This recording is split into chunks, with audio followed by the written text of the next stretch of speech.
행동의 심리학. 긍정의 표현도 지나치면 오해받을 수 있다.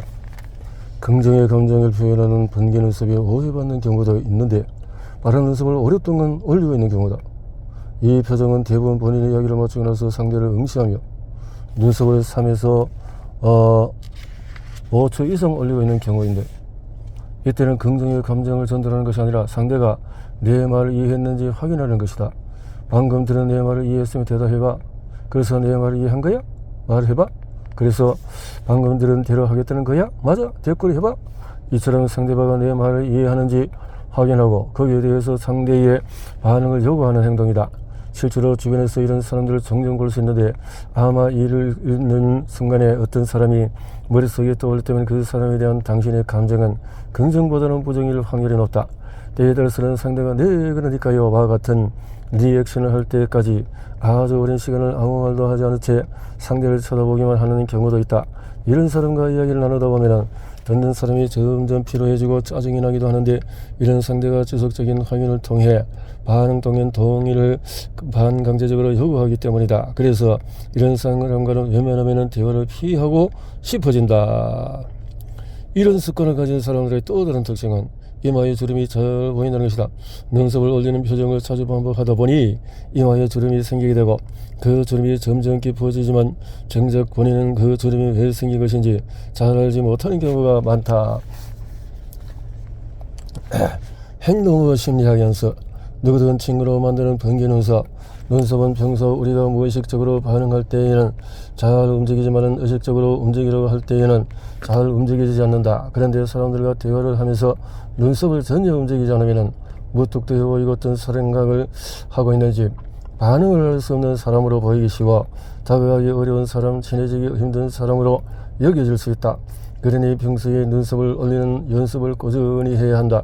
우선 5번씩 연속으로 눈썹을 올렸다 내렸다 연습을 해보자. 그리고 있는 상태 1단계, 올린 상태를 2단계, 1단계, 2단계, 1단계, 2단계. 2단계 움직임이 잘 된다면 이번에는 눈썹을 3단계로 나누어서 올리고 내리는 연습을 해보자. 눈썹을 내리고 있는 1단계에서 2단계를 올리고 조금 더 올려서 3단계를 올리고, 눈썹을 내릴 때에도 2단계에서 1단계로 내리는 방식으로 눈썹의 자연스러운 움직임을 연습할 수가 있다. 만날 때마다 왠지 모르게 불편한 사람. 자주 가는 영화관이 있다. 이 영화관은 건물 7층에 위치해 있는데, 영화가 끝나면 사람들이 엘리베이터를 향해서 우르르 몰려들어 모르는 사람들로 꽉 찬 엘리베이터를 타게 된다. 조금 가장을 더하면 7층에서 1층으로 내려오는 많은 엘리베이터에서의 시간은 2시간 영화보다도 더 길게 느껴진다. 이때 사람들은 남을 의식해서 모두 숨조차 조심스럽게 쉬게 된다. 출퇴근 시간에 사람들로 꽉 찬 버스나 지하철을 타면 모르는 사람들과 신체가 닿고, 어떤 경우는 생판 모르는 남과 얼굴을 마주한 채 너무 가까이 있게 되기도 한다. 이럴 때 우리는 혈압이 올라가고 스트레스 치가 짜증 소리를 그런데 이런 꼭 만원이나 지하철에서만 일어나는 것은 아니다. 주위에 충분한 공간이 있음에도 불구하고 상대가 얼마만큼 개인 공간을 필요하는지 인지하지 못해서 상대를 불편하게 만드는 경우도 자주 있다. 이때 상대의 개인 공간을 이해하기만 해도 부지하게 상대를 불편하게 만드는 실수를 줄일 수가 있다.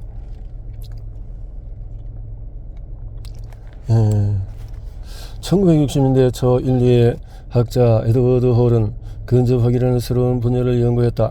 인간이 공간을 소유하려는 욕구가 인간관계에 미치는 영향에 대한 연구였다. 에드워드 홀 박사에 따르면 인간은 모두 자신만의 개인적인 공간을 가지고 있고, 그 공간은 집, 자동차, 사무실 같은 장소뿐 아니라 신체 주변의 공간까지도 포함한다. 신체 주변의 공간이라 하면 우리 몸을 둘러싼 원형 기둥이 있다고 생각하면 쉽게 이해한다. 이 공간은 자라온 환경의 인구 밀도에 따라 크기가 달라지는데, 인구 밀도가 낮은 환경에서 자라온 사람의 원형 기둥은 폭이 넓고, 인구 밀도가 높은 환경에서 자라온 사람의 원형 기둥은 폭이 좁다. 그런데 원형 기둥과 폭과 관계없이 이 공간을 타인에게 침범당했을 때는 신체가 긴장 상태에 돌입하고 스트레스 수치가 올라가며 불안, 불편, 화남 등의 반응이 나타난다는 공통점이 있다. 개인 공간을 서서르는 모습에 대한 실험은 아주 많다. 공원에 있는 1.5m 정도 길이의 벤치 한가운데에 누가 앉아있으면 그 다음 사람은 와서 짐을 벤치 끝쪽에 내려놓는다. 가운데 앉아 있는 사람과 몸이 닿을 만한 거리가 아닌데도 앉을까 말까를 고민하는 모습도 관찰되었다. 그 중에서 가장 많이 알려진 실험은 지하철에서의 모습이다. 지하철 긴 좌석의 한가운데에 첫 번째 사람이 앉자 두 번째 사람은 첫 번째 사람과 가장 멀리 떨어진 자리의 끝쪽에 앉았다. 그리고 세 번째 사람은 반대편 끝쪽에 앉았다. 네 번째 사람은 첫 번째 사람과 두 번째 사람의 사이에, 그 다음 사람은 그 반대편 사이에 앉아서 주어진 환경에 최대한 공간을 많이 차지할 수 있는 것으로 자리를 정했다. 이렇게 개인 공간을 지키려는 욕구는 지하철에서 뿐만 아니라 좁은 식당에도 자리를 잡을 때도 나타난다.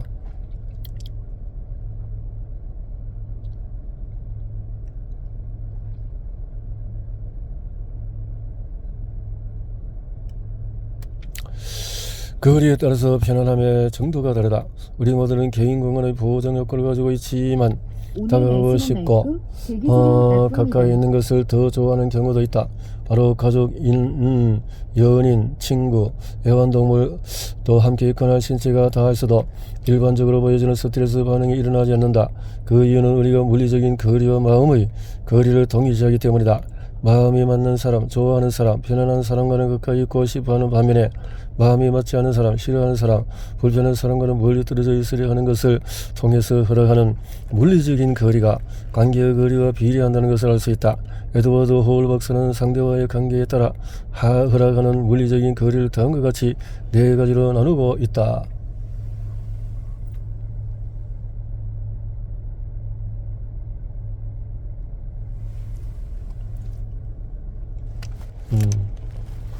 친밀한 거리.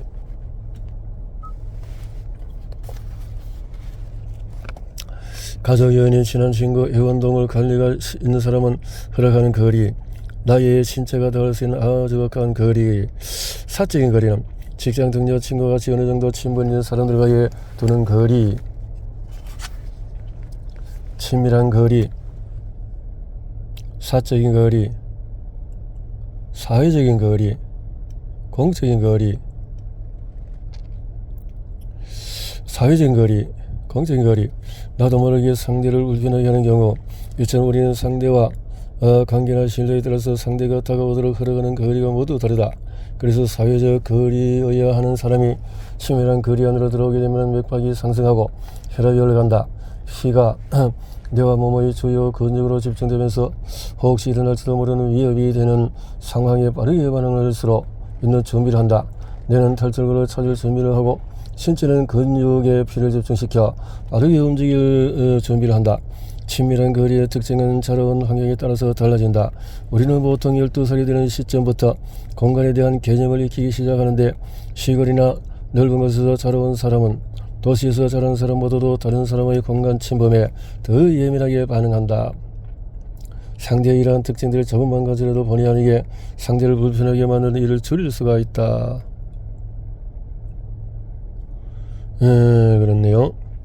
악수를 하러 다가가거나 이야기를 나누고 싶어 반가움에 갔지만은 상대가 슬쩍 뒷걸음치거나 상체를 살며시 뒤로 젖힌다면 당신이 너무 가까이 갔다는 것이다. 그때는 더 이상 다가가지 말고 상대가 당신을 신뢰하고 편안하게 받아들였을 때까지 충분한 물리적인 거리를 제공해야 한다. 상대의 불편 신호를 해석하지 못하고 당신이 하고 싶은 말과 행동만 한다면 당신도 모르는 사이에 너무 들이대는 사람으로 소문이 날지 모른다. 상대를 제압하기 위해 거리를 좁히는 경우, 거리를 좁히고 상대의 개인 공간을 침범하는 행동은 전략적으로 사용되기도 한다. 상대의 개인 공간을 일부러 침범해서 상대를 불안하고 불편하게 만드는 것이다. 협상 자리에서 이 전략을 사용하면 상대를 불안하게 만들어서 평정심을 흔들어 놓을 수가 있다. 개인 공간을 침범하는 방법은 신체적으로 침범하는 방법뿐만 아니라 탁자위의 물건이나 개인의 소지품을 활용해 침범하는 방법도 있다. 상대에게 기울어진 파워를 다시 회복하는 방안으로 사용되기도 한다. 행동의 심리학 연습. 편안한 관계를 느끼는 거리 알아차리기. 첫 만남의 경우에 상대의 개인 공간을 침범하지 않는 것은 특히 중요하다. 첫 만남에서 상대의 개인 공간을 침범하는 실수를 하게 되면 상대는 당신을 배려 없고 밀어붙이는 사람, 만남에 어딘가 불편한 사람, 개인 공간에 침범당해서 슬슬 올라오는 짜증의 감정을 당신이라는 사람과 연결시켜 기억할 수도 있다. 처음 만나는 사람과 편안함을 느끼는 치밀한 거리를 볼 수 있는 가장 좋은 방법은 악수를 하는 것이다. 악수를 할 때 상대가 내미는 팔의 거리를 보고 상대의 개인 공간을 짐작할 수 있다. 개인 공간을 더 넓게 쓰고 친밀한 거리가 더 넓은 경우 팔을 쭉 뻗어 악수한다. 혹은 방구함이 클 경우에 팔을 쭉 뻗어 악수하기를 한다. 이때는 얼굴에 미소를 띠고 동공이 확장되어 있다. 그러나 가짜 미소와 일부러 한데 무의식적인 팬데믹 이후의 악수가 조심스러워졌다. 하지만 악수를 할 수 있는 상황이 아니더라도 개인 공간의 크기를 확인할 수 있는 방법은 있다. 이야기를 하는 도중에 슬쩍 한 발 앞서 가보자. 다가갈 때 누가 한 발 하고 다가가는 것이 아니라 자연스럽게 다가가야 한다. 이때 상대가 더 가까워진 거리의 부담을 느끼면 상대는 거리를 다시 넓혀서 본인의 개인 공간을 제압하려는 행동을 할 것이다.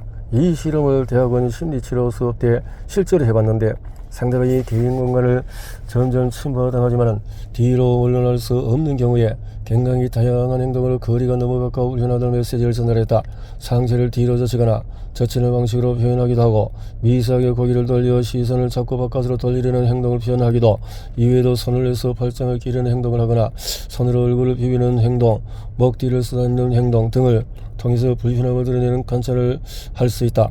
이 실험을 통해서 평소 우리가 상대를 관찰하는 습관과 미세한 행동의 변화를 인지하고 노력한다면 우리의 관계를 훨씬 더 편안하고 호감 있는 관계로 발전시킬 수가 있을 것이다.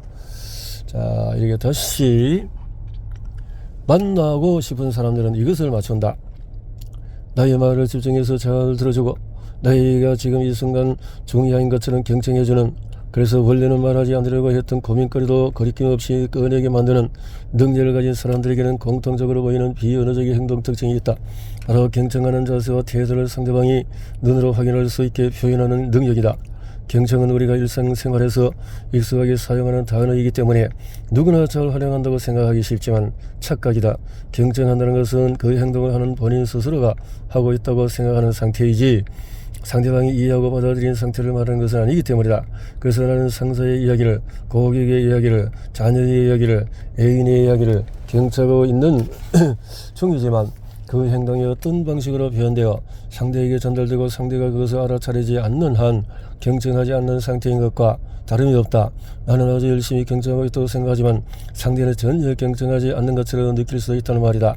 강의를 하면서 수강생들에게 좋은 강의를 발전시키는 본인만의 장점을 물어보면 경청을 잘한다는 대답이 자주 나오는데, 내가 경청을 잘한다는 것을 상대가 어떻게 할 수 있나요? 라고 물어보면 글쎄요, 또는 그렇게까지 생각해 본 적이 없네요 라는 대답이 대부분이다.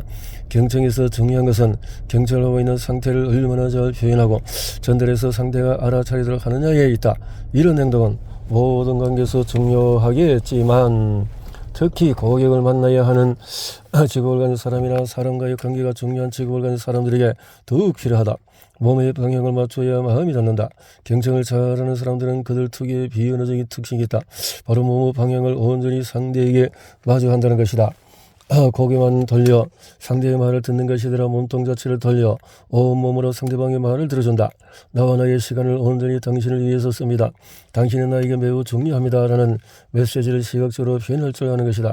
이처럼 몸의 방향은 우리가 중요하게 생각하는 것은 마주 보고 회피하고 싶은 것은 외면하려는 내부적인 상태를 외부적으로 보여준다. 그래서 내가 말을 하는 동안에 상대방의 몸을 완전히 내 쪽으로 틀어주면 상대방이 나의 이야기를 중요하게 생각하고 있다는 느낌을 받는 것이다. 반대로 몸의 방향을 상대방과 반대로 돌린다는 것은 무관심 지루함을 의미한다. 엄마의 잔소리를 듣고 있는 아이는 잔소리가 심해지고 듣기 싫을수록 점점 몸을 엄마의 반대 방향으로 돌린다. 그 모습의 엄마는 아이가 제대로 듣고 있지 않다고 느끼고 아이의 양팔을 잡아서 몸을 엄마와 마주보도록 자세를 고친다. 지루한 회의 시간 점점 자세가 옆으로 기울어지다가도 중요한 안건이 나오거나 회의가 다시 활기를 띠게 되면 정면으로 자세를 고쳐 앉는 것도 마찬가지다. 우리 집 서재에는 내 책상과 남편의 책상이 옆으로 나란히 배치되어 있다. 둘이 함께 서재에서 글을 쓰거나 책을 읽거나 우리는 나란히 앉아있는 상태가 되는데 남편이 나에게 말을 걸면 나는 노트북 자판에서 손가락을 떼지 않은 채 고개만 돌려 이야기를 나눈다. 그러면 남편은 당신 지금 바빠 보이네. 나중에 좀 한가해지면 다시 이야기하자라며 이야기를 멈춘다. 그런데 만약 내가 의자를 돌려서 남편 쪽으로 몸의 방향을 맞춰서 대답을 하면 남편은 본격적으로 많은 이야기를 시작한다. 이때 재미있는 사실은 내가 몸의 방향을 남편에게 맞추면 남편은 신이 난 사람처럼 적극적으로 이야기를 하지만 내가 몸을 다시 책상 안쪽으로 돌리면 또 스스로 마무리한다는 것이다. 또 하나의 사례를 보자. 부모님과 식사하러 돈가스 집에 간 적이 있다. 요 테이블에 커플로 보이는 남녀가 지나가는데 직원 여기요 하고 불렀다. 그때 지나간 직원의 몸을 돌려서 네 하고 응대했더라면 참 좋았을 텐데 직원의 몸의 방향을 돌리지 않고 어깨너머로 고기만 돌린 채 네 하고 응대했다. 커플 중에 한 명이 소스를 좀 가져달라고 직원에 부탁한 뒤에 더 앉아있는 친구의 속삭이서 불평했다. 되게 방금번에 너무 분철전해. 물론 직원의 입장에서는 불친절한 의도가 전혀 없었고 본인의 어떤 행동에 고객의 불친함을 느끼는지 인정하지 못했을 수도 있다. 그러나 이런 일은 우리 주변에서 수없이 벌어지는 일이다. 식당이나 상점에 갔을 때 직원들의 행동이 불쾌하거나 불친절하게 느껴지는 경우는 대부분 그들이 해서는 안 되는 말을 했기 때문이 아니라 잘못된 행동으로 고객에게 불친절한 비언어적인 메시지를 전달했기 때문인 경우가 더 많다. 그래서 고급 상점이나 레스토랑, 호텔 같은 곳에서 직원들의 비언어적인 행동에 대한 교육에 많은 시간과 비용을 투자하는 것이다. 많은 시간과 비용을 투자하는 것이다. 그렇네요. 이렇게 많은 시간에 비호감을